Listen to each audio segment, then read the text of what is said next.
তোমরা দুজনে খুব সুখী হও, খুব ভালো থাকো। তাহলে আমাদের আর কোনো দুশ্চিন্তা নেই, কি বলুন মহর্ষি? স্বয়ং বিধাতা যাদের রক্ষা করেন তাদের তাদের ক্ষতি করবার কারো উপায় নেই। কেন আমার মন এত কোগাইছে? কেন বারবার মনে হচ্ছে মহামন্ত্রী আর দেবী যতই মুখে বলুক না কেন যে ওনারা অনুতপ্ত, ওনারা আসলে ভেতরে ভেতরে একটা ষড়যন্ত্র চালাচ্ছে। আর সেই ষড়যন্ত্র কুমারের এবং অমৃতনগরের ক্ষতি করার উদ্দেশ্যে। তবে ওই রাক্ষসী রানী কটকটি যতক্ষণ জীবিত আছে ততক্ষণ আমাদের নিশ্চিন্ত হবার উপায় নেই। সে কোনো না কোনো মতলব আটবেই। ঠিকই বলেছেন মহর্ষি, কটকটিকে শেষ করাটাই আমাদের এক এবং একমাত্র লক্ষ্য হওয়া উচিত মহারাজ। আমি নিশ্চিত কটকটিরা এই রাজ্যেই কোথাও আত্মগোপন করে রয়েছে।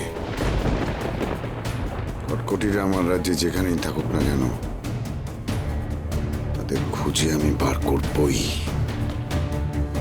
আমার হাত থেকে তারা কখনোই রক্ষা পাবে না। তাদের খুঁজে বার করে নির্দয়ভাবে প্রাণদণ্ড দেব আমি। কিন্তু তার আগে তাদের আস্তানাটা খুঁজে বার করার দরকার আছে।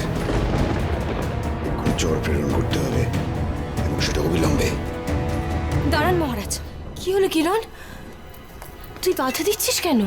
না মা, আমি বাধা দেব কেন? কটকটিদের খোঁজা হবে, এতে আমি কেন বাধা দিতে যাব? আসলে কটকটিদের খোঁজার কি কোনো প্রয়োজন আছে? মহামন্ত্রী তো আছেন, উনি তো এতদিন কটকটিদের আশ্রয় ছিলেন। উনি নিশ্চয়ই এখন মহারাজকে কটকটিদের গুপ্ত আস্তানার হদিশ দেবেন। আমি এবার দেখি সত্যিটা কি। তোমরা কার দিকে? কটকটি না আমাদের? কোনটা তোমাদের ভান আর কোনটা তোমাদের সত্যিকারের রূপ? সর্বনাশ করেছে, এর চেয়ে গর্দান নেওয়ার আদেশ দিলে ভালো হতো। বাবারে বাবা, কি সাংঘাতিক মেরে! কি করি, ইকুল রাখি না উকুল রাখি?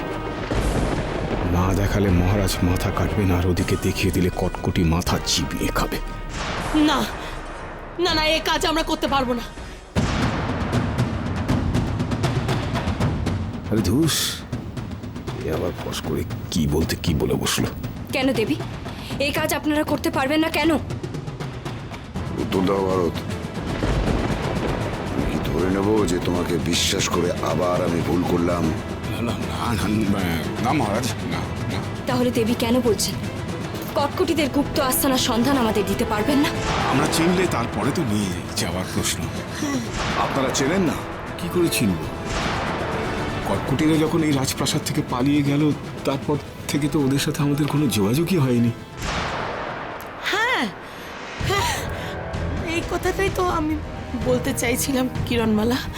কটকটিদের সাথে তারপর থেকে আপনাদের কোনো যোগাযোগ হয়নি, তাই তো? না। তাহলে আপনি পথে কেন বললেন? আপনি নাকি কটকটির কাছ থেকে জানতে পেরেছেন সে আমাকে আর কুমারকে হত্যা করতে চায়, তাই তো আমাদের প্রাণ রক্ষা করার জন্য সেখানে গিয়েছিলেন আপনি, তাই তো কুমার? হ্যাঁ দাতুশ্রী, কিরণমালা ঠিকই বলছে। আপনি আমাদের সেই কথাই বলেছিলেন। কটকটি তো সেটাই প্রথম থেকেই উদ্দেশ্য। আমি তো সে কথাটাই বলতে চাইছি তখন থেকে। তখনই শুনে এলাম, এ কথা তো আমি বলিনি। মহারাজ, কটকটি কোথায় আছে, কোথায় তার গুপ্ত বাসস্থান, সে কথা আমরা সত্যি সত্যি জানি না মহারাজ, সত্যি জানি না।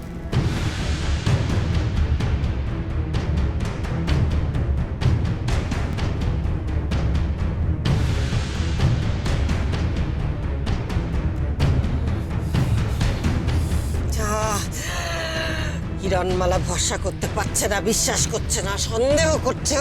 ওই মহামন্ত্রীর বউটা আলটপকা কথা বললো বলেই তো আমরা আরেকটু হলেই ধরা পড়ে যাচ্ছিলুম। না, বোকামি করেছে তো মহামন্ত্রী। ও তো উচিত ছিল আমাদের ধরতে আসার নাটক করতে, কিন্তু ও তো করেনি। সবাইকে বোকা বানানো সহজ, কিন্তু কিরণমালাকে বোকা বানানো সহজ নয়। এই তোমার পাকা মাথার কাজ? এসব বোকা লোকেদের দিয়ে তুমি কাজ উদ্ধার করবে? মা তুমি আমাদের ভরসা না করে ঈদের ভরসা করলে? তা যা বলেছিস না নাতনি, ওসব মনীষীর ছাইদের কোনো ভরসা আছে নাকি লা? আমরা বলে কত রকম ছলা কলা জানি। কাকিমা আমি কেমন অভিনয় করলাম বলো? আমার আঘাত লাগা সত্য। আমি আজ শেষ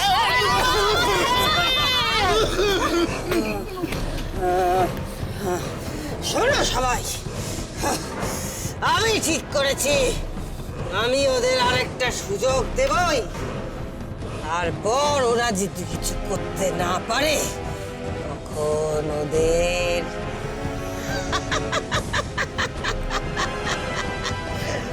কটকটিরা কিছুতেই বাঁচবে না।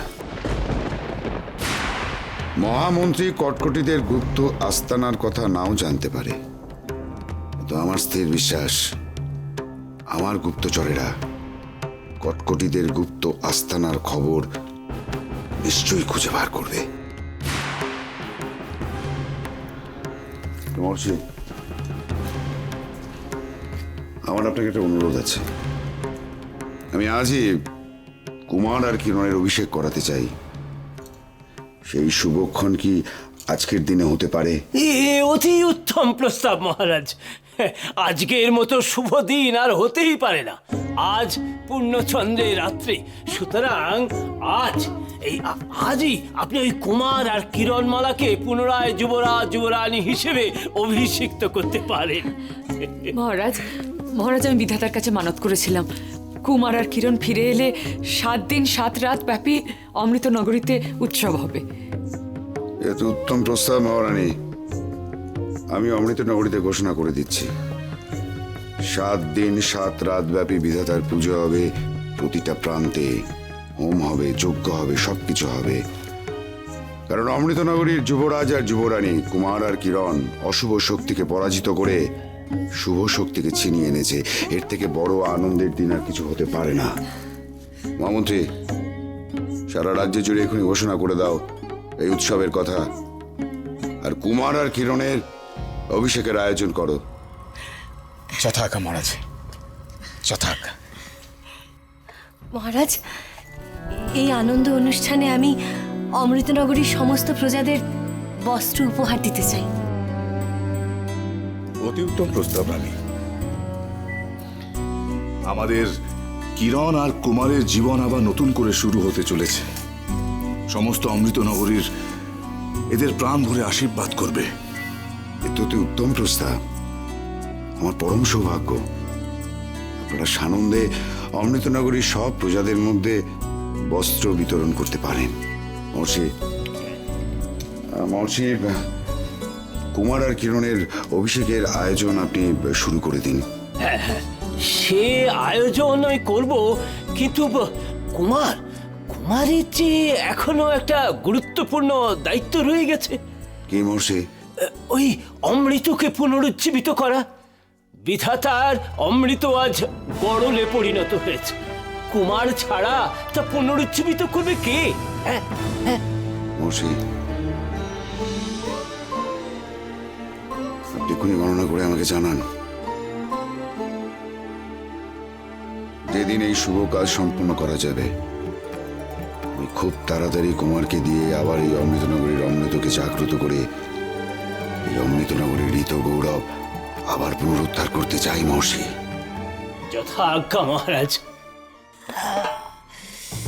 কুমার অমৃত পুনরুজ্জীবিত করতে পারে, তো সেই যদি এই কাজ করতে পারে আমার মনোবাঞ্ছা পূরণ হবেই আমি জানি।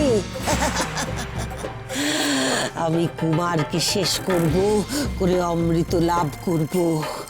কুমারকে হত্যা করলে আমি আমার রূপ, যৌবন, শক্তি সব ফিরে পাবো, আর অন্যদিকে অমৃত পান করে আমি অমর হব, অমর হব। কুমার অমৃত পুনরুজ্জীবিত করতে পারবে না।